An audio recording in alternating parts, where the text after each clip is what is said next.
നമസ്കാരം. Share market മലയാളത്തിലേക്ക് എല്ലാവർക്കും സ്വാഗതം. ഇന്ന് വിപണിയിൽ നമ്മൾ കണ്ടത് വളരെ വലിയൊരു ചാഞ്ചാട്ടമാണ്. രാവിലെ മികച്ച നേട്ടമുണ്ടാക്കിയ വിപണി ഉച്ചയ്ക്ക് ശേഷം ലാഭമെടുപ്പിൽ താഴേക്ക് പതിക്കുന്നതാണ് നാം കണ്ടത്.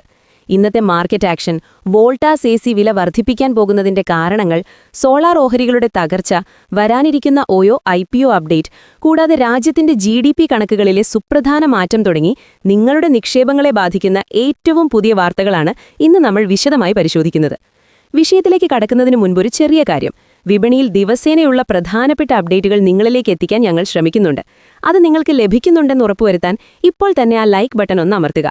അതുകൂടാതെ ചാനൽ സബ്സ്ക്രൈബ് ചെയ്യാനും മറക്കരുത്. ഇനി നമുക്ക് പ്രധാന അപ്ഡേറ്റുകളിലേക്ക് കടക്കാം. ആദ്യമായി ഇന്നത്തെ മാർക്കറ്റിന്റെ പെർഫോമൻസ് തന്നെ നോക്കാം. തുടക്കത്തിൽ വലിയൊരു കുതിപ്പ് നടത്തിയെങ്കിലും വ്യാപാരം അവസാനിക്കുമ്പോൾ സെൻസെക്സ് അതിന്റെ ഉയർന്ന ലെവലിൽ നിന്നും ഏകദേശം 700 പോയിന്റോളം താഴേക്ക് പതിക്കുന്നതാണ് നമ്മൾ കണ്ടത്.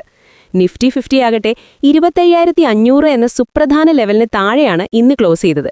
TCS, ICICI ബാങ്ക് എന്നീ ഓഹരികൾ മികച്ച പ്രകടനം കാഴ്ചവെച്ച് മാർക്കറ്റിനെ സപ്പോർട്ട് ചെയ്യാൻ ശ്രമിച്ചെങ്കിലും റിലയൻസ്, SBI തുടങ്ങിയ ഹെവി വെയ്റ്റ് ഓഹരികളിലെ വലിയ ഇടിവ് വിപണിയെ താഴേക്ക് വലിച്ചു. ഈ പെട്ടെന്നുള്ള തകർച്ചയ്ക്ക് പ്രധാനമായും 2 കാരണങ്ങളാണുള്ളത്. ഒന്ന്, ഉയർന്ന ലെവലുകളിൽ ഇൻട്രാഡേ ട്രേഡർമാരും ഷോർട്ട് ടേം നിക്ഷേപകരും നടത്തിയ പ്രോഫിറ്റ് ബുക്കിംഗ്. 2, വിദേശ നിക്ഷേപകരായ FIIകൾ വീണ്ടും ഇന്ത്യൻ വിപണിയിൽ വലിയ രീതിയിലുള്ള സെല്ലിംഗ് തുടരുന്നത്.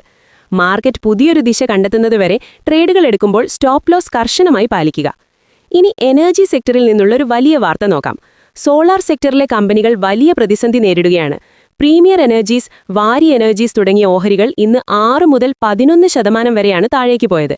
അമേരിക്കയിൽ നിന്നുള്ള പുതിയ ടാരിഫ് ഭീഷണികളാണ് ഈ കമ്പനികൾക്ക് വലിയ തിരിച്ചടിയായത്.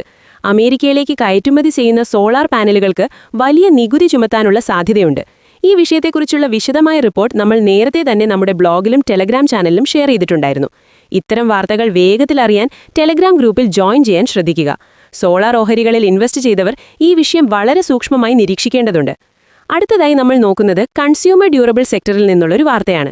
നമ്മൾ പ്രധാനമായി നോക്കുന്നത് ഈ വാർത്ത ഈ ഷെയറിനെ എങ്ങനെ ബാധിക്കുമെന്നാണെങ്കിലും വേനൽക്കാലം ആരംഭിക്കാൻ പോകുന്ന ഈ സമയത്ത് AC വാങ്ങാൻ ഉദ്ദേശിക്കുന്നവർക്കും വോൾട്ടാസ് ഓഹരികൾ കൈവശം വെച്ചിരിക്കുന്നവർക്കും ഒരുപോലെ പ്രാധാന്യമുള്ളൊരു വാർത്തയാണിത്.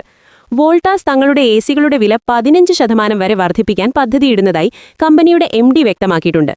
അന്താരാഷ്ട്ര വിപണിയിൽ കോപ്പറിന്റെ വിലയിലുണ്ടായ വലിയ വർധനവാണ് ഇതിനു പ്രധാന കാരണം. ACയുടെ പ്രധാന നിർമ്മാണ സാമഗ്രിയായ കോപ്പർ വില കൂടുന്നത് കമ്പനിയുടെ മാർജിനെ ബാധിക്കും. വില വർദ്ധിപ്പിക്കുന്നത് വോൾട്ടാസിന്റെ സെയിൽസിനെ എങ്ങനെ ബാധിക്കുമെന്ന് വരും മാസങ്ങളിൽ കണ്ടറിയണം. എങ്കിലും വില കൂട്ടുന്നത് കമ്പനിയുടെ ലാഭക്ഷമത നിലനിർത്താൻ സഹായിക്കുമെന്നാണ് മാർക്കറ്റ് വിലയിരുത്തുന്നത്. ഇനി കോർപ്പറേറ്റ് സെക്ടറിൽ നിന്നും വേദാന്തയെക്കുറിച്ചുള്ളൊരു പ്രധാന അപ്ഡേറ്റ് നോക്കാം. കമ്പനി ബോണ്ടുകൾ വഴി 3000 കോടി രൂപ സമാഹരിക്കാൻ തീരുമാനിച്ചിരിക്കുകയാണ്. തങ്ങളുടെ നിലവിലെ വലിയ കടബാധ്യതകൾ റീഫിനാൻസ് ചെയ്യാനും ബിസിനസ് ആവശ്യങ്ങൾക്കും വേണ്ടിയാണ് ഈ ഫണ്ട് സമാഹരണം. ഉയർന്ന ഡിവിഡൻഡ് നൽകുന്ന കമ്പനിയാണെങ്കിലും ഇവരുടെ കടബാധ്യതകൾ എപ്പോഴും നിക്ഷേപകർക്ക് ഒരു ആശങ്കയാണ്. ഈ പുതിയ ഫണ്ട് സമാഹരണം ഇവരുടെ ബാലൻസ് ഷീറ്റിനെ എങ്ങനെ സപ്പോർട്ട് ചെയ്യുമെന്ന് വരും ക്വാർട്ടറുകളിൽ നമുക്ക് മനസ്സിലാക്കാം. ഇനി ടെലികോം സെക്ടറുമായി ബന്ധപ്പെട്ട് ഗവൺമെന്റിൽ നിന്നുള്ള ഒരു വളരെ നിർണായകമായ പ്രസ്താവനയാണ് അടുത്തത്.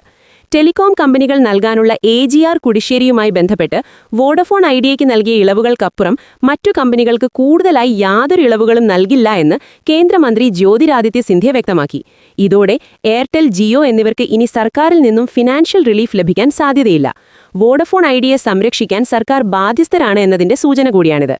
ഇനി IPO മാർക്കറ്റിലേക്ക് വന്നാൽ റീറ്റെയിൽ നിക്ഷേപകർ ഏറെ പ്രതീക്ഷയോടെ കാത്തിരിക്കുന്ന ഓയോ IPOയുമായി ബന്ധപ്പെട്ട് ഒരു വലിയ ഡെവലപ്മെന്റ് നടന്നിട്ടുണ്ട്. ഓയോയുടെ പാരന്റ് കമ്പനിയായ പ്രിസം സെബിയുടെ മുൻ ചെയർമാൻ അജയ് ത്യാഗിയെ തങ്ങളുടെ ബോർഡിലേക്ക് നിയമിച്ചിരിക്കുകയാണ്. IPOയുമായി ബന്ധപ്പെട്ട നടപടി പ്രക്രിയകൾ തുതാര്യമാക്കാനും നിക്ഷേപകരുടെ ഇടയിൽ വിശ്വാസ്യത വർദ്ധിപ്പിക്കാനുമാണ് കമ്പനി ലക്ഷ്യമിടുന്നത്. ഈ IPO ഉടൻ തന്നെ വിപണിയിൽ പ്രതീക്ഷിക്കാം. ഇപ്പോഴുള്ള മറ്റൊരു IPOയെക്കുറിച്ചുകൂടി പറയാം. PNGS രേവ ഡയമണ്ട് ജ്വല്ലറി IPOയുടെ 2ാം ദിവസം ഇന്ന് 72% സബ്സ്ക്രിപ്ഷൻ ലഭിച്ചിരിക്കുന്നത്. ഡയമണ്ട് ബിസിനസ്സിൽ മികച്ച മാർജിൻ ഉണ്ടെങ്കിലും നിലവിലെ വിപണിയുടെ വോളറ്റിലിറ്റി കാരണം ഗ്രേ മാർക്കറ്റ് പ്രീമിയം വലിയ ആകർഷണം നൽകുന്നില്ല. ഈ IPOയെക്കുറിച്ച് ഡീറ്റെയിൽ ആയൊരു വീഡിയോ നമ്മുടെ ചാനലിൽ 2 ദിവസം മുൻപ് സഞ്ജയ് ഘോഷ് ചെയ്തിരുന്നു. ആവശ്യമുള്ളവർക്ക് അത് കാണാം. അവസാനമായി നമ്മുടെ രാജ്യത്തിന്റെ സമ്പദ് വ്യവസ്ഥയെ ബാധിക്കുന്ന ഒരു പ്രധാന വാർത്ത. ഇന്ത്യയുടെ GDP ഡേറ്റ കണക്കാക്കുന്ന രീതിയിൽ വലിയ മാറ്റങ്ങൾ വരുത്താൻ ഗവൺമെന്റ് തീരുമാനിച്ചിരിക്കുകയാണ്. ഡേറ്റ കൂടുതൽ കൃത്യവും തുതാര്യവുമാക്കാനാണ് ഈ ശ്രമം. പുതിയ ഇൻഡിക്കേറ്ററുകളും ആധുനിക ഡേറ്റ ശേഖരണ രീതികളും ഇതിനായി ഉപയോഗിക്കും. വിദേശ നിക്ഷേപകർക്കും ഗ്ലോബൽ ഏജൻസികൾക്കും ഇന്ത്യൻ എക്കോണമിയിലുള്ള വിശ്വാസം വർദ്ധിപ്പിക്കാൻ ഇത് വലിയ രീതിയിൽ സഹായിക്കും. ഇന്നത്തെ പ്രധാന അപ്ഡേറ്റുകൾ ഇവയാണ്. ഈ വിവരങ്ങൾ നിങ്ങൾക്ക് ഉപകാരപ്രദമായി എന്ന് കരുതുന്നു. പുതിയൊരു വീഡിയോയുമായി വീണ്ടും കാണാം. നന്ദി.